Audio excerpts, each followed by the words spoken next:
BJP ಮಾಡ್ತಾ ಇದ್ರೆ sir, ನಿಮ್ಮ ನೋಟ, ನಿಮ್ಮ ದೃಷ್ಟಿ, ನಿಮ್ಮ ಮನಸ್ಸಲ್ಲಿ ಅವ್ರನ್ನ ಹೇಗ್ ಭಾವಿಸ್ತೀರಾ ಸರ್? ನೋಡಿ, ಜಮೀರ್ ಖಾನ್ ಅಂತಂದ್ರೆ ಒಂದು ಪವರ್, ಅಲ್ಪಸಂಖ್ಯಾತರಿಗೆಲ್ಲ ಇಡೀ ರಾಜ್ಯಕ್ಕೆ ಎಲ್ಲಾ ಸಮುದಾಯಕ್ಕೂ ಸಗುಣರಾಗಿ ಪವರ್ ಆಗಿದ್ದಾರೆ. ಯಾರೇ ಬರ್ಲಿ ಅವ್ರು ಸ್ವಾಗತ ಮಾಡ್ತಾರೆ.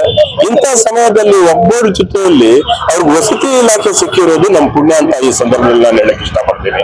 ಮತ್ತೆ ಒಂದು ಸತಿ ಅವರು MP ಎಲೆಕ್ಷನ್ ಸೆಂಟ್ರಲ್ ಅಲ್ಲಿ ನಿಂತು ಸೋತಿದ್ರು ಕಾರಣಾಂತರದಿಂದ. ಈಗ ಮತ್ತೆ ಅವರು ಬೆಂಗಳೂರು ಸೆಂಟ್ರಲ್ ಅಲ್ಲಿ ನಿಂತ್ರೆ MP ಆಗ್ತಾರೆ ಅಂತ ಹೇಳಿಬಿಟ್ಟು ಎರಡು ಮಾತೇ ಇಲ್ಲ.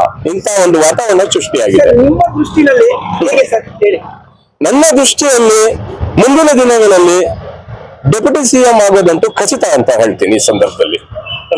ಸರ್, ಮತ್ತೆ ಅದೇ ರಿಪಿಟೇಷನ್ ಪ್ರಶ್ನೆ ಅಂತಲ್ಲ, ಈಗಿನ ಯಂಗ್ಸ್ಟರ್ಸ್, ಯುವಕರು ಒಂದು IT BT ಸಾಫ್ಟ್ವೇರ್ ಕಂಪ್ನಿಗಳಿಗೆ ಹೋಗಿ ಒಂದು ಲೈಫ್ ಓಕೆ ದುಡ್ಡು, ಬಟ್ ಪಾಲಿಟಿಕ್ಸ್, ರಾಜಕೀಯ ಕ್ಷೇತ್ರದಲ್ಲಿ ಯಾರು ಬರೋದಕ್ಕೆ ಆಸಕ್ತಿ ಕಡಿಮೆ ಇದೆ. ನಿಮ್ಮಂತವ್ರು ಅವ್ರಿಗೆ ಒಂದು ಮಾರ್ಗದರ್ಶನ ಕೊಟ್ಟು ರಾಜಕೀಯ ಬರೋದ್ರ ಏನಾದ್ರು ಮಾಡ್ಬೋದು ಸರ್? ನೋಡಿ, ಎಜುಕೇಟೆಡ್ ಒಂದು ಫೀಲ್ಡ್ ಅಲ್ಲಿ ನೀವು ಹೇಳಿದಂಗೆ ತುಂಬಾ ಜನ ಯುವಕರು ಎಜುಕೇಟೆಡ್ ಇದ್ದಾರೆ.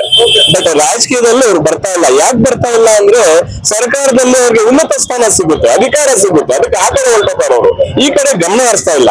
ಈ ಕಡೆ ಗಮನ ಹರಿಸ್ಬೇಕಂದ್ರೆ ಸರ್ಕಾರ ಏನ್ ಮಾಡ್ಬೇಕು, ರಾಜ್ಯ ಸರ್ಕಾರ ಮತ್ತು ಕೇಂದ್ರ ಸರ್ಕಾರ ಒಂದು MLA ಎಲೆಕ್ಷನ್ ನಿಲ್ಬೇಕಂದ್ರೆ ಒಂದು ಡಿಗ್ರಿ ಬೇಕು, MP ಎಲೆಕ್ಷನ್ ನಿಲ್ಬೇಕಂದ್ರೆ ಒಂದು ಡಬಲ್ ಡಿಗ್ರಿ ಬೇಕು, ಪುರಸಭೆ ಎಲೆಕ್ಷನ್ಗೆ ಗ್ರಾಮ ಪಂಚಾಯತಿ ಒಂದು ಜಿಲ್ಲಾ ಪಂಚಾಯತ್ ನಿಲ್ಬೇಕಂದ್ರೆ ಒಂದು SLC ಇರ್ಬೇಕು ಅಂತ ನಿಗದಿಪಡಿಸಬೇಕಾಗುತ್ತೆ. ಇದು ಕೇಂದ್ರ ಸರ್ಕಾರ ಮತ್ತು ರಾಜ್ಯ ಸರ್ಕಾರಕ್ಕೆ ಸೇರಿದ್ದು ಅಂತ ಈ ಸಂದರ್ಭದಲ್ಲಿ ನಾನು ಹೇಳಕ್ ಇಷ್ಟಪಡ್ತೇನೆ. ನನ್ನ ಹೆಸರು AS ಇಬ್ರಾಹಿಂ, ಮಾನವ ಹಕ್ಕುಗಳ ರಾಜ್ಯ ಉಪಾಧ್ಯಕ್ಷ.